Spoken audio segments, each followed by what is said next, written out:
Hey, what's up, y'all? This is Marce, the property pastor, and today I'm going to be talking a little bit about the criteria that you should use to screen your tenants for rooming houses. So if you have a rooming house or you're setting one up, it's very important that you screen your tenants. You know, some folks don't do that in their business, but I personally treat tenant screening, the application process, kind of like a job application. And you may be saying, well, what do you mean?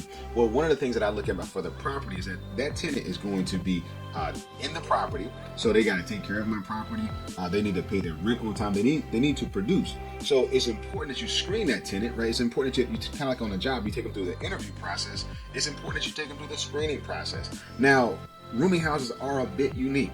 And the reason that I say that is because people who rent rooms from rooming houses, they typically can't afford, obviously, a single family home. Some of them can't qualify for an apartment. So you get that one step lower on the rung of people who are looking for rooming houses. Now, in it, some folks may say, well, if they can't afford, or qualify for an apartment, why would they ever want to stay in a rooming house? Or why should I ever even bother to screen them in the first place? Well, I think it's really important that you do screen them because you'll save yourself a lot of time and a lot of headache. Trust me, I've had my fair share, and I've developed over the years a system to kind of weed out some of the folks who are going to be detrimental to the property.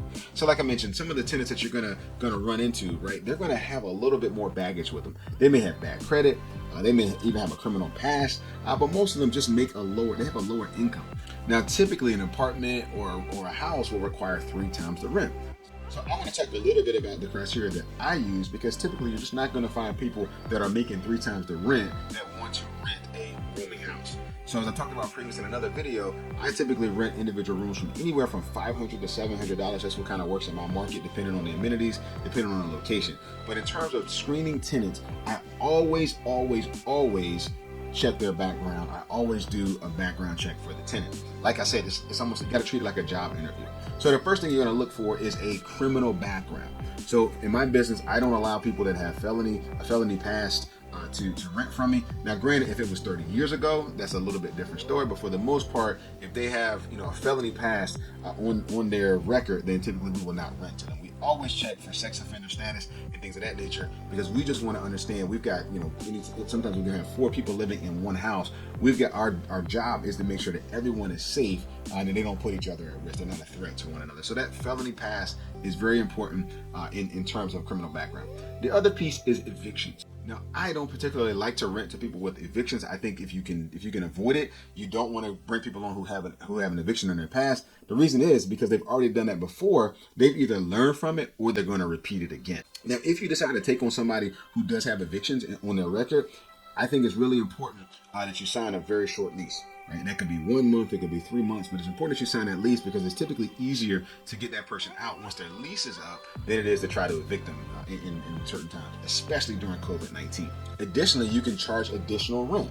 Now, if you go in and that person has the money, you can go in and say, okay, I'm going to require 2 months rent in order for you to rent from me. What that does is it kind of gives you that buffer zone. And then if you got a short lease in months, in a couple months in advance, you're kind of getting a chance to see if they've truly changed. Because everybody says that, that was something that I should event, it'll never happen again until they move in, until they stop paying rent, and now you have to go and try to evict them. Another thing you can do if you do decide to take somebody who's got a spotty past is to require a cosigner. Now, that cosigner is a person who's going to pay the rent in the event that your tenant cannot. Now, I have had that happen before where a tenant couldn't pay their rent. It was actually a younger person. We rented to this younger person. Well, then their uncle became the cosigner. So the uncle signed up. Tenant paid first month rent, second month's rent, tenant did not pay. So the uncle was now on the hook to pay the rent. Well, lo and behold, the uncle did that 1 month, and guess what? He moved in the following month. So then he became a tenant, and he stayed a really long time. So if you decide to go with anybody who's got evictions on their past, safeguard yourself and your investment by requiring additional skin in the game from that tenant. Now, for rental income, I like to charge 1.5 or 2 times the rent. Now, if I charge 1.5 times the rent, typically that applicant has some guaranteed assistance. So, for example, if they're getting like Social Security disability, which is guaranteed income from the government, I won't require them to have as much, because I know that check's going to come every single month is guaranteed rent. But if they're just working a normal job, typically we'll require 2 times the rent. Now, in that instance, you may say, well, what about 3? Because most places require 3 times the rent. But what we find is that if a person could afford 3 times the rent, they can typically afford to get an apartment or even a small house. So for our specific rooming houses, for those type of activities, it's usually 1.5 to 2 times the rent. On my other investments, on my other types of properties, it's typically 3 times the rent. But in this particular space, we do 1.5 to 2 times the rent. Now, the last thing that we want to cover is, should you charge an application fee? Yes, absolutely, charge an application fee. And I say that because, you should get paid for your time, you should get paid for your expense. But also, it's also another way for you to be able to tell what the income situation is of your applicant. So if a person comes and they say, well, can you work with me on an application fee, or can you work with me on this, on the deposit, or whatever that looks like, that's a key indicator that they are living, very much paycheck to paycheck. They don't have any type of emergencies. And for some people, the first thing to suffer is going to be their rent. So if you charge an application fee, number one, you're going to be to pay for whatever services, running your background checks. I use a company called Mr. Landlord. I've used tons of different companies, but when you're running it, typically they're going to charge you anywhere from $20 to $25.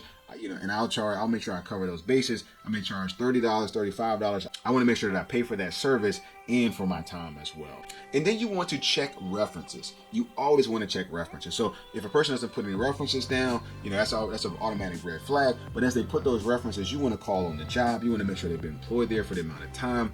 You also want to make sure that they're a good employee. They come to work. They got a long-standing time on that specific job. How long have they been there? All those things matter when it comes to screening your tenants. So when you treat your tenant application like a job application, you can set yourself up for success. In my next video, I'm going to be talking about the types of tenants that will actually be applying for your property, so that you can recognize them, try to identify some good fits, and set your property up for long-term success. Appreciate you guys. Make sure you check out this next video.